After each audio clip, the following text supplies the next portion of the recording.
예, 시황 브리핑 시작하겠습니다. 금리 상승세가 주춤하면서 대형주가 올라갈 수 있는 환경이 약간 만들어졌고요. 그리고 코스닥은 알테오젠이 빠지면서 막판에 좀 밀리는 그런 모습을 보였습니다. 외국인들 양시장 여전히 매도하는 그런 모습 보이고 있고요. 그리고 특히 신규 상장주가 거래대금을 엄청나게 잠식하면서 코스닥에 또 이중으로 부담이 되는 그런 모습을 보인 하루였습니다.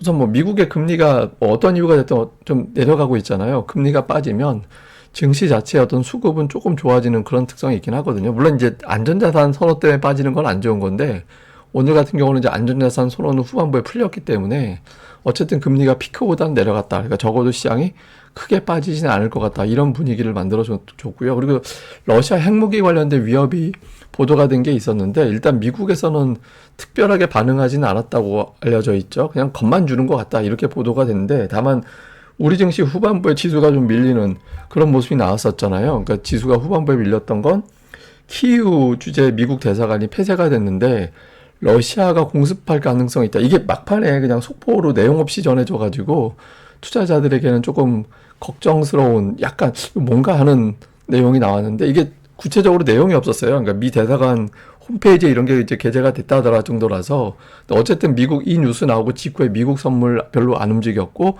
우리 증시는 빠지긴 했는데 그 이후에 속보가 나온 게 없어서 막판에 나오긴 했지만 지수 좀 영향을 주긴 했지만 결정적인 재료로 작동하지는 않았습니다. 근데 이제 미증시 돌아갈 때 이 뉴스가 어떻게 전개가 되는지는 좀 봐야겠죠.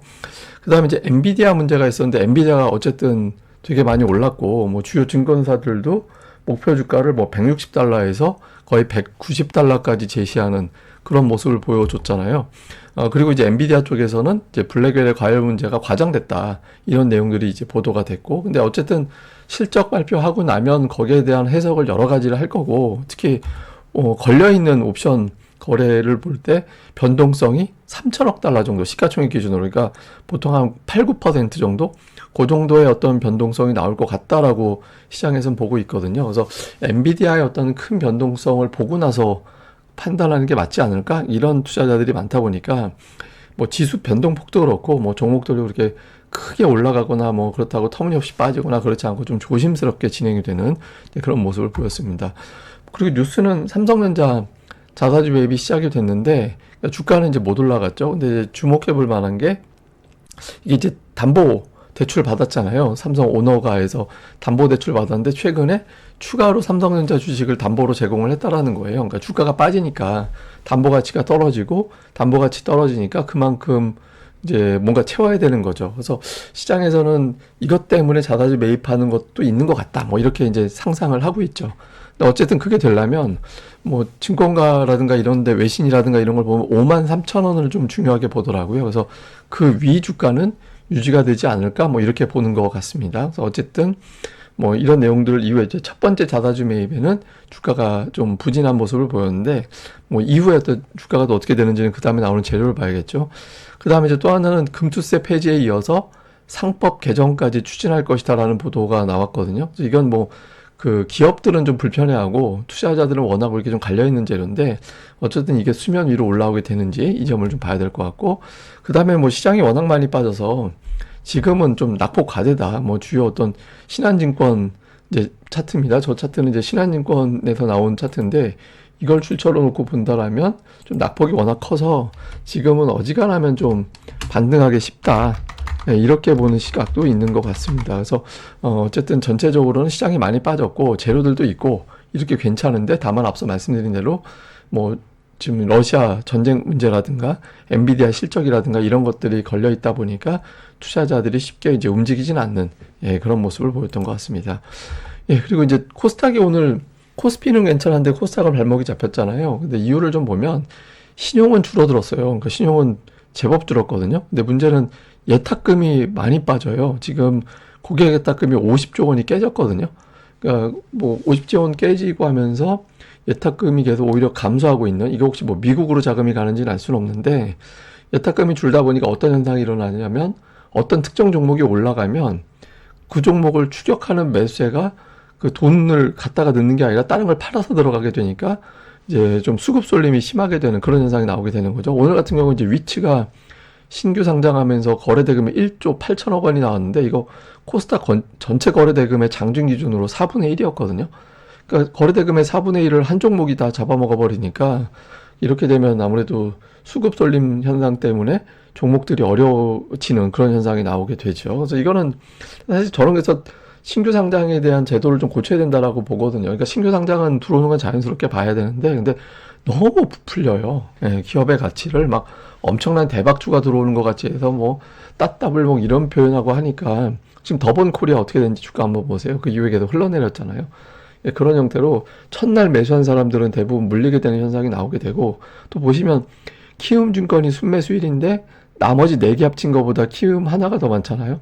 온 동네 단타 다 몰렸다는 얘기거든요. 그러니까 이런 현상이 나오게 되는 게 있죠.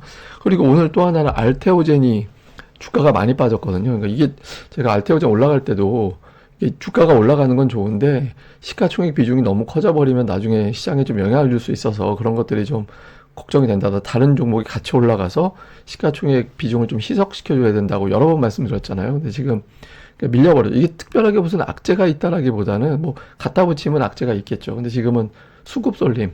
예, 그리고 아마 제 생각엔 양도세 관련된 매도도 일부 좀 영향을 주지 않았을까? 그리고 연말이니까 배당주로 갈아타기 위한 매도도 좀 있지 않을까? 하여튼 등등의 매도가 겹치면서 빠진 걸로 보여지죠. 근데 어쨌든 코스닥은 예탁금도 없고 특정 종목이 거래대금도 잡아먹고 시가총액 1위 종목도 빠지고 이런 게 이제 오늘 코스닥 지수를 상대적으로 더 부진하게 만드는 그런 이유였던 것 같습니다.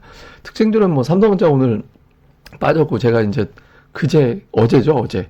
예, 어제 그제구나. 이제 삼성전자 자사주매입 효과는 일단 일단락 된 걸로 봐야 되고, 이제 숨고르기 이후에 이제 다음 재료로 넘어가게 될 거다. 근데 지금 뭐 매도 나오면서 쉬는 거는 되게 자연스러운 거예요. 예, 이틀 동안 뭐 삼성전자 한 종목이 14% 이렇게 올라가면 매물 나오는 게 자연스럽다라고 봐야 되죠.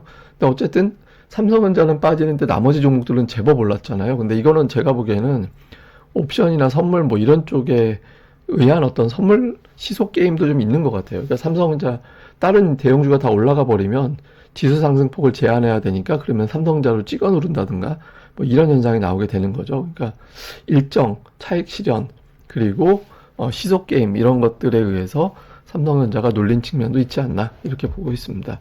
자, 그 다음에 수급에선 뭐 외국인들 오늘 팔았는데 이게 매수매도 합이 4조 한 5천억 정도밖에 안 됐거든요. 그래서 적극적인 시장 참여를 했다라고 보기엔 좀 어려운 편이고, 근데 그런 가운데에서 순매도 1, 2위는 삼성전자와 SK하이닉스 두 종목 1,500억 원. 그러니까 두 종목 매도가 전체 매도 금액하고 되게 비슷하죠. 그리고 매도 자체가 좀 줄어들긴 했어요, 확실히. 그다음에 매수는 네이버가 순매수 1위가 됐고, 자동차, 다음에 뭐 통신주, 뭐 조선주, 하여튼 등등이 좀 골고루 좀 분산해서 들어오는 그런 모습이 있었고, 기관 투자자들은 SK이노베이션, 뭐 LG에너지 솔루션 뭐 이런 종목도 있고, 그다음에 이제 뭐 식품주나 아니면 통신주나 금융주나 이렇게 해서 약간 이제 배당을 의식하는 듯한 느낌이 있었거든요. 그리고 이제 자동차주 최근에 은근히 이제 흐름이 좋은데 그런 쪽의 매수가 들어왔습니다. 그리고 순매수를 1,700억 원이나 했음에도 불구하고 삼성전자, SK하이닉스 그러니까 시가총액 1, 2위 종목이 매도로 잡힌 거는 되게 특이한 문제죠.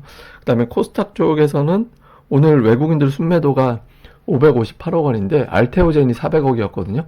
전체 매도의 70%가 알테오젠에 집중이 돼 있었던 거죠. 그 다음에 매수 쪽은 뭐 이렇게 특별하게 업종 없는데 제약바이오나 알테오젠 빼고는 좀 매수하는 그런 모습을 보였어요. 그래서 약간 그런 거. 그 다음에는 업종 내에서 골라 사는 그런 형태를 보였고, 기관 투자자들도 오늘 역시 알테오젠이 전체 매도 규모하고 비슷합니다. 그러니까 매도가 356억 원인데 알테오젠 하나만 364억 원을 팔았잖아요. 그래서 전체적으로 보면 뭐 알테오젠의 하락을 기관 외국인들이 주도를 했고, 그게 이제 지수의 발목을 잡는 그런 역할을 했습니다. 그다음에 매수는 뭐 엔터주 꾸준하게 이제 매수하고 있고, 그다음에 조선 부품주들 쪽이라든가 뭐 있고, 그다음에 그 외에는 뭐 이렇게 업종 내에서 골라 사는 그런 모습을 보였습니다. 자, 엔비디아하고 테슬라 주목도가 큰 상태의 미국의 빅테크 주들입니다. 테슬라는 테슬라대로인데, 이게 테슬라가 전기차로 올라가는 게 우리 증시에는 도움이 되는데, 그런 건 아니고, 또 엔비디아 실적 발표 전후에 주가, 시간의 주가, 이런 것들을 좀 잘 살펴봐야겠죠. 그래서 요 흐름, 뭐 우리 증시에는 상당히 중요한 변수가 될 수 있어서 좀 중요할 거고요. 그다음에 또 하나는 러시아하고 우크라이나 관련해서 핵 이슈는 지나갔는데, 혹시 이게 만약에, 이게 지금 저도 어떻게 되는지 봐야겠습니다만은, 만약에 그 러시아 대사관, 그러니까 우크라이나 있는 키우 미국 대사관이 공격을 받아서 무슨 피해가 되는 그런 상황이 생기면은 좀 투자자들의 생각이 이상하게 될 가능성이 있잖아요. 그래서 이쪽으로 전개되는 뉴스 좀 체크를 해봐야 될 것 같고요. 그 다음에 삼성전자가 자사주 매입 이후에 하락하는데, 원래는 전통적으로는 자사주 매입 기간에 거기다 대고 매도 치는 주체가 있어서 삼성전자 주가가 되게 지루하게 가긴 해요. 근데 제가 아침에 차트로 보여드렸듯이 지금은 되게 특수한 어떤 구간일 수도 있거든요. 대세 하락 이후에 어떤 반전의 모멘텀을 확보한 거라서 좀 어느 정도 주가가 좀 매물 소화한 다음에 2차 상승이 한 번 정도는 나와줘야 이거 바뀐 거구나라고 투자들이 인식할 수 있거든요. 그런 흐름이 나오게 되는지. 그 다음에 이제 알테오젠이라는 가장 강력했던 코스닥의 대장주가 빠졌는데, 이게 중요한 지선이 36만 원 왔다 갔다 하는데 오늘 그 선까지 깼잖아요. 그래서 여기도 곧바로 돌아서지 못한다면 어떤 현상을 생각을 해야 되냐면, 시나리오. 그러니까 코스닥의 대형주 구도에서 알테오젠에서 다른 쪽으로 자금이 분산하고 넘어간다. 그러면 시가총액 구도상 2차 전지, 그다음에 종목 합산 시총이 큰 반도체, 이 중에 하나로 또 자금이 들어갈 수도 있잖아요. 또는 이제 알테오젠이라든가 다른 제약으로 또 다시 들어갈 수도 있는 거고, 이 구도가 코스닥에 상당히 중요한 변수가 될 수 있습니다. 그래서 이 구도를 주목을 해봐야겠습니다. 예, 그리고 올해 6월하고 지금 5개월 사이에 주요 종목들의 시가총액을 제가 비교를 해봤거든요.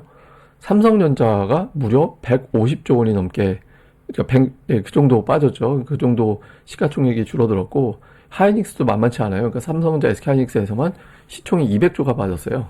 예, 그렇게 되고, 그 외에 이제 시가총액이 증가된 종목은 뭐 LG에너지솔루션, 삼성바이오, KB금융, 네이버, 신한지주. 그러니까 금융주하고 뭐 네이버하고 삼성바이오가 이제 시가총액이 증가한 반면에 나머지는 줄었거든요. 근데 이게 이제 액면 그대로 이게 계속 늘겠구나 이쪽으로, 이런 관점에서 보는 게 아니라 줄어들어 있는 상태의 종목군들 있잖아요. 그러니까 이런 쪽에 지금 기관들, 외국인들의 수급이 어정쩡한데 이쪽에 어떤 매수세가 돌아서서 가게 되면, 이런 종목군들은 낙폭이 워낙 크기 때문에 돌아설 때도 주가가 움직임이 강하게 나올 수 있거든요. 근데 이걸 뭐 예측하기보다는 실제로 어떻게 돌아가는지를 보면서 우리가 그때그때마다 시가총액 이건 되게 많이 줄었네, 뭐 이런 때 이제 자금이 또 롱숏 시소가 또 바뀔 수 있으니까 그런 구도가 어떻게 돌아가는지 주목해 보는 게 중요할 것 같습니다. 예, 그럼 오늘 하루 또 잘 보내시고요. 저는 또 다음에 뵙겠습니다. 이 방송 구독하기, 그리고 좋아요 꼭 부탁드립니다. 감사합니다.